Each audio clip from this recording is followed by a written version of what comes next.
Hello and happy Friday, May 29th. Welcome to Rate Desk. I am your host, Michael Thomas, here reporting on all things multifamily and other news, reporting to you live from the beautiful Royal Gorge area in Colorado.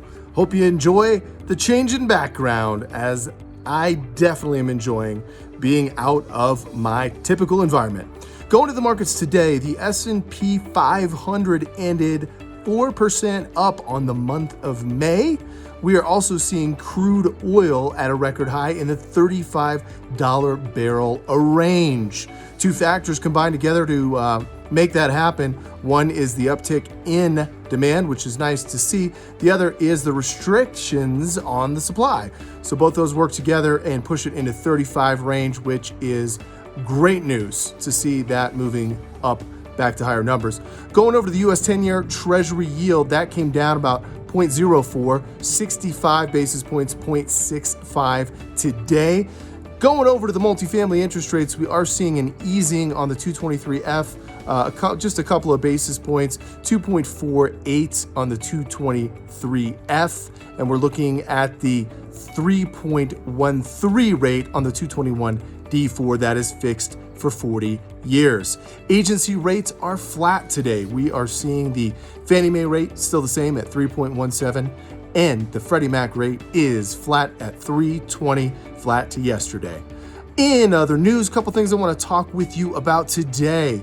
There has been a big reawakening of the mortgage market. I saw a chart today showing a huge spike in single-family mortgage application volumes. So that market is really coming back to life. You should see the V-shaped recovery on that. That is exciting to see. And for those of us in multifamily lending, it's just a matter of time before we see those applications flooding in at these record low interest rates that we have currently in today's market.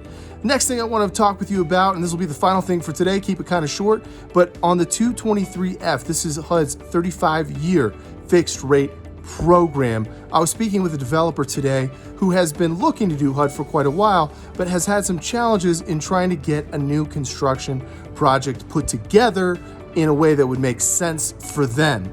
Now, talking with him about the 223F permanent takeout, completely a different story. I see this, folks, as a huge game changer for those borrowers that do like the low interest rate, they do like 35-year fixed, they do like non-recourse, but they didn't like the much slower processing time, Davis-Bacon wage requirements, and some of the other challenges of getting a 221D4 new construction loan approved through HUD. I see these borrowers really flocking to the market of the 223F. We are already seeing a big uptick in that application volume. I expect that to continue across both market rate properties as well as low-income housing tax credit properties for their permanent financing takeout loans. I'm going to keep it short today. Enjoy the beautiful weather here this weekend in Colorado. Hope you all do the same where you're at. Thank you for tuning in to another edition of Rate Desk. I am your host, Michael Thomas, signing off.